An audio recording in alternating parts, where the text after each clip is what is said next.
वहीं शरद पवार ने parliamentary board की बैठक में उद्धव ठाकरे के उम्मीदवारों की पहली लिस्ट जारी करने का मुद्दा तो उठाया ही, साथ ही एनसीपी की उन सीटों पर भी चर्चा की जिन पर शरद पवार गुट चुनाव लड़ने की तैयारी कर रहा है। जानकारी के मुताबिक शरद पवार की बैठक में महाराष्ट्र की 10 सीटों पर चर्चा हुई है। तो देखिए, महाविकास आघाड़ी में अभी भी सीटों के बंटवारे को लेकर पेच तो फंसा हुआ ही है। ऐसे में अब जो है विरोध के सुर भी यहाँ पर नजर आ रहे हैं। शरद गुट का महाराष्ट्र की सीटों पर लगातार मंथन जारी है। उनकी तरफ से कहा जा रहा है हम बातचीत करेंगे, उसके बाद ही उम्मीदवारों की घोषणा करेंगे, लेकिन यहाँ पर उद्धव गुट की तरफ से पहले ही उम्मीदवारों की घोषणा कर दी गई है। अब आपको उन 10 सीटों की जानकारी देते हैं जिन पर एनसीपी की बैठक में चर्चा हुई है। कौन कौन सी वो सीटें हैं, ग्राफिकली आपको समझाने की कोशिश करते हैं। भिवंडी, बारामती, सातारा, अहमदनगर, डिंडोरी, रावेर, माढ़ा, वर्धा, शिरूर, बारामती और भिवंडी, ये वो तमाम 10 सीटें हैं जिन पर जो है बैठक में चर्चा हुई है।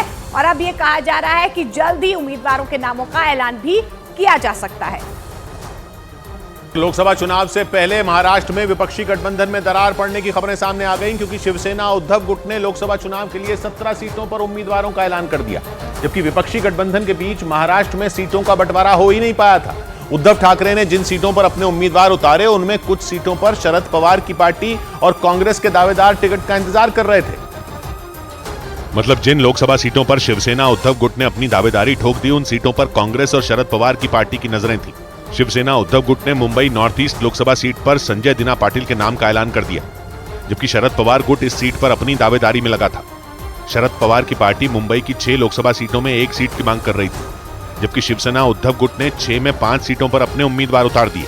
उद्धव ठाकरे की अगुवाई वाली शिवसेना महाराष्ट्र की कुल 48 लोकसभा सीटों में 22 सीटों पर चुनाव लड़ने की तैयारी में है। उद्धव ठाकरे ने 17 लोकसभा सीटों पर उम्मीदवारों की अपनी पहली लिस्ट भी जारी कर दी, लेकिन उद्धव गुट की तरफ से उम्मीदवारों के नाम सामने आने के बाद विपक्षी गठबंधन में खटपट की खबरें आने लगी। सूत्रों के मुताबिक विपक्षी गठबंधन में शामिल शरद पवार भी उद्धव ठाकरे के फैसले से नाराज बताए गए और उनकी पार्टी एनसीपी शरद चंद्र पवार के कार्यकर्ताओं ने तो मुंबई में प्रदर्शन शुरू कर दिया। नाराज कार्यकर्ताओं ने उद्धव ठाकरे पर मनमाने तरीके से उम्मीदवारों के ऐलान का आरोप लगा दिया। सूत्रों के मुताबिक शरद पवार ने तो अपनी पार्टी की संसदीय बोर्ड की बैठक के दौरान उद्धव ठाकरे पर गठबंधन धर्म का पालन नहीं करने का आरोप लगा दिया। कांग्रेस नेता संजय निरुपम ने भी उद्धव ठाकरे की तरफ से उम्मीदवारों के ऐलान पर नाराजगी जाहिर की और गुस्से में तो उन्होंने कांग्रेस आला कमान से शिवसेना यूबीटी गुट के साथ गठबंधन तोड़ने की अपील कर दी। कांग्रेस को बचाना है, दो ही ऑप्शन है, एक तो हम अलायंस तोड़ दें और दूसरा नहीं तो फ्रेंडली फाइट करें। संजय निरुपम ने तो यहां तक कह दिया कि उद्धव ठाकरे ने महाराष्ट्र में कांग्रेस को दबाने का प्लान बनाया है। उन्होंने आरोप लगाया कि उद्धव ठाकरे महाराष्ट्र से कांग्रेस को बाहर कर देना चाहते हैं। मतलब सीटों के बंटवारे को लेकर महाराष्ट्र में विपक्षी गठबंधन की गाड़ी चुनावों से ठीक पहले पटरी से उतरती नजर आ रही है, जबकि शिवसेना उद्धव ठाकरे गुट का दावा है कि विपक्षी दलों के बीच सीटों के बंटवारे को लेकर किसी भी तरह का कोई विवाद है ही नहीं। अगर कोई विवाद होगा भी वो संवाद के माध्यम से खत्म हो जाएगा। महाराष्ट्र में बीजेपी और शिवसेना एकनाथ शिंदे गुट के खिलाफ चुनावी जंग के लिए कांग्रेस, शिवसेना उद्धव गुट और एनसीपी शरद चंद्र पवार गुट ने कुछ और छोटे दलों के साथ मिलकर गठबंधन किया था, लेकिन सूत्रों के मुताबिक इनके बीच सीटों के बंटवारे पर बात नहीं बन सकी थी। इस बीच उद्धव ठाकरे ने 17 उम्मीदवारों का ऐलान करके महाराष्ट्र की सियासत में हलचल बढ़ा दी, क्योंकि शिवसेना उद्धव गुट के इन 17 उम्मीदवारों में उन सीटों के उम्मीदवार भी शामिल हैं जिन पर कांग्रेस लोकसभा चुनाव की पूरी तैयारी कर चुकी थी। महाराष्ट्र की सांगली, भिवंडी, मुंबई उत्तर पश्चिम लोकसभा सीट पर उद्धव गुट के उम्मीदवार उतारे जाने से विवाद बढ़ गया और महाविकास अघाड़ी के टूटने की अटकलें शुरू हो गईं। कांग्रेस नेता संजय निरुपम मुंबई उत्तर पश्चिम लोकसभा सीट से मैदान में उतरने के लिए कमर कस चुके थे। उन्हें उम्मीद थी कि महाविकास अघाड़ी की तरफ से वो इस सीट के उम्मीदवार बनेंगे। इस सीट पर उत्तर भारतीय वोटरों की अच्छी खासी संख्या है, मतलब यहाँ उत्तर भारतीय वोटर इतने हैं कि उम्मीदवारों की जीत और हार तय करते हैं। लेकिन उद्धव ठाकरे ने मुंबई उत्तर पश्चिम से अमोल कीर्तिकर को मैदान में उतार दिया। इस पर संजय निरुपम बुरी तरह भड़क गए। खिचड़ी चोर को शिवसेना जबरदस्ती उम्मीदवार बना रही है, उससे कांग्रेस के लोगों का मन बहुत आहत है। मैं भी नाराज हूं।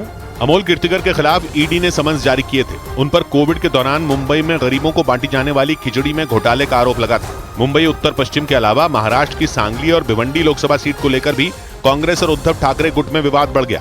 सूत्रों के मुताबिक इन दोनों सीटों पर भी कांग्रेस ने अपने उम्मीदवारों के नाम लगभग तय कर लिए थे, लेकिन शिवसेना उद्धव गुट के उम्मीदवारों के नाम सामने आने के बाद बात बिगड़ गई। कांग्रेस ने उद्धव ठाकरे से इन दोनों सीटों पर फिर से विचार करने की अपील की। उधर वंचित बहुजन अघाड़ी के नेता प्रकाश आंबेडकर के महाविकास अघाड़ी से अलग होने के ऐलान पर शरद गुट के जितेंद्र आव्हाड ने कहा है कि प्रकाश आंबेडकर ऐसा कुछ ना करे जिससे बीजेपी को फायदा हो। जितेंद्र आव्हाड ने प्रकाश आंबेडकर उनके फैसले पर दोबारा विचार करने की उन्हें सलाह दी है। ऐसे ही जनरल चर्चा हुई, सभी लोगों से हम शरद पवार साहब सुनना चाहते थे कि पूरे महाराष्ट्र में सियासती हालात क्या है, क्या बोल रहा है समाज, वो सब उन्होंने शांति से सुन के लिया। जो सीट हमको मिलने वाली है उसकी 5 सीटों पे हमने चर्चा की और अभी भी दोपहर को हम बैठेंगे। अंतिम कुछ नहीं हुआ है, अंतिम निर्णय जयंत पाटिल और शरद पवार जी की जो मुलाकात होगी उसमें अंतिम क्या है।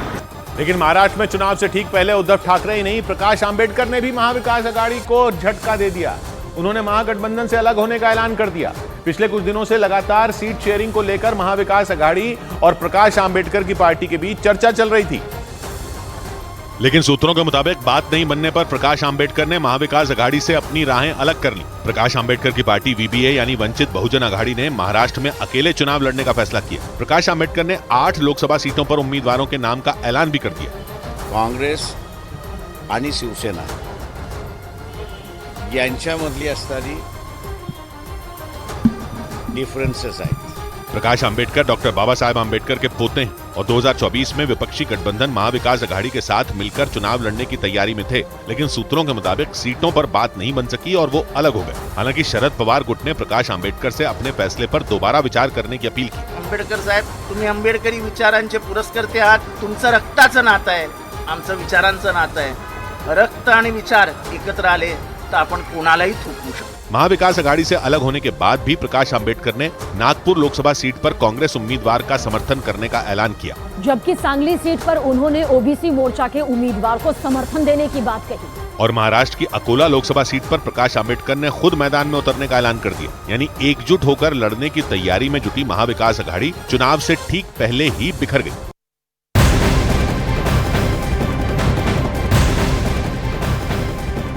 और इस बीच मुंबई में महायुति यानी एनडीए सीट शेयरिंग घोषणा कर सकती है। जानकारी मिल पा रही है कि एनडीए प्रेस कॉन्फ्रेंस में सीट शेयरिंग के अलावा उम्मीदवारों के नामों का ऐलान भी कर सकती है। तो बड़ी खबर आपको बता दें, महायुति या सीट शेयरिंग का फॉर्मूला भी तय करके बता सकती है, उसकी घोषणा कर सकती है कि कैसे कैसे सीट शेयरिंग होगी और उम्मीदवारों के नामों का ऐलान भी हो सकता है।